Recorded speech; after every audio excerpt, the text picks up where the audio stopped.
So we're used to that instant gratification, the instant applause and instant meeting of people. It's like an instant relationship with the people sitting in front of you. Whereas this job, as much as we love doing radio, there isn't that. So a lot of times we don't know. And we're doing Fan Expo here in Toronto. And we're going to go talk to some peeps. Hi. Good. You don't pretend you don't know us when you see us. No, I won't. I'll hug and kiss. It'll be great. Even Al. I will. No, I'll hug and kiss anyone. Oh, okay, good. Wow. Yeah, that's my... You heard it here first. That's my Twitter headline. Yeah. Now, your cat has a Twitter. Yeah. Yeah, she does. Her name's Clover, but her Twitter name is Clover Blob. Because she's a bit, on the portly side? Blobby. Bit blobby? Yeah. Did you hear that, Jeremy Freed? Maybe the cat needs to accessorize a little bit. Yeah, she does. Wait! Why did you compare the blobby cat to me? You called yourself a blob. I know. Did you? Well, no, I said pudgy.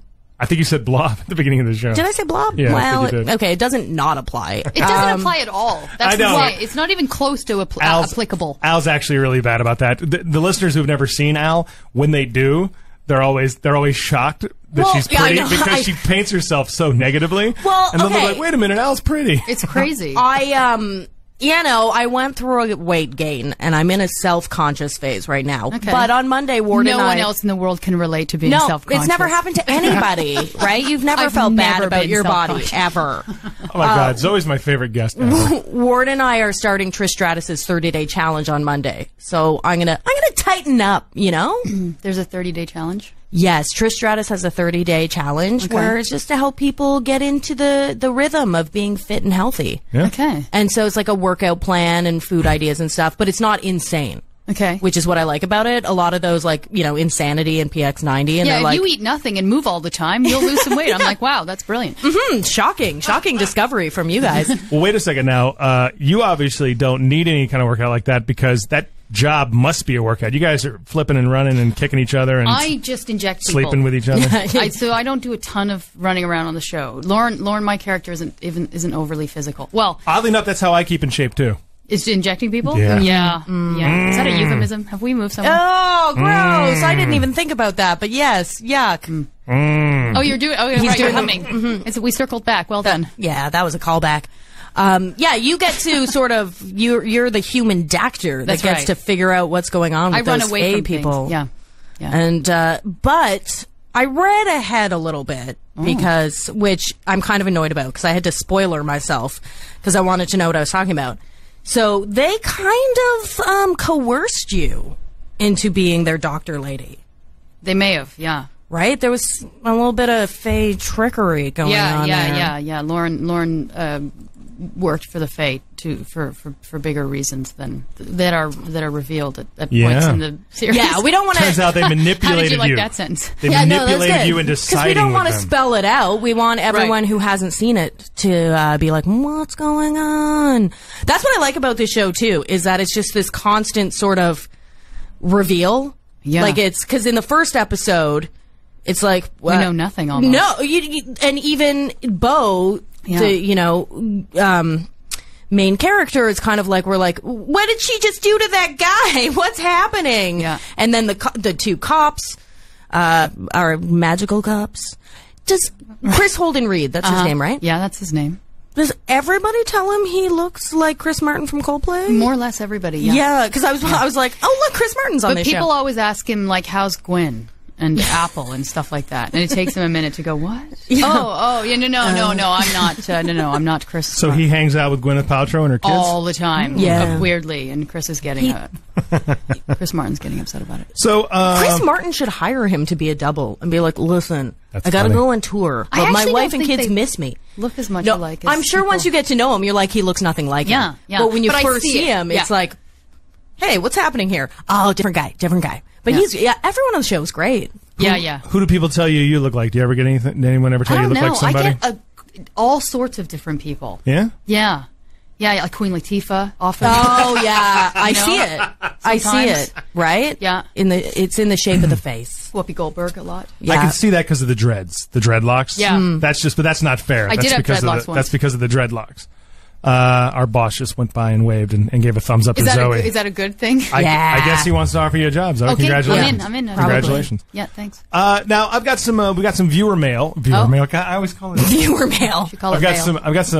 We got some email from some fans of yours that want to know some questions that we figured we'd throw out to you. Okay. What would you call a milestone in your career? Would it be Lost Girl, or would there be something that led to Lost Girl?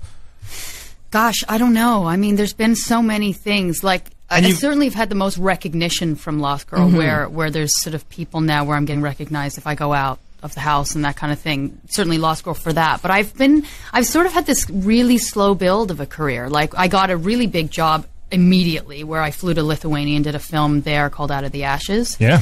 And then, and then I sort of did a couple of smaller things, and then I got another bigger movie, and then I did some so I sort of did this like really kind of slow climb to where I'm at right now, which has kind of been great because it makes you keep your ego in check when that happens. There was never like a big moment. It's always been kind of just slow and steady for me, which I've kind of liked. But I think that's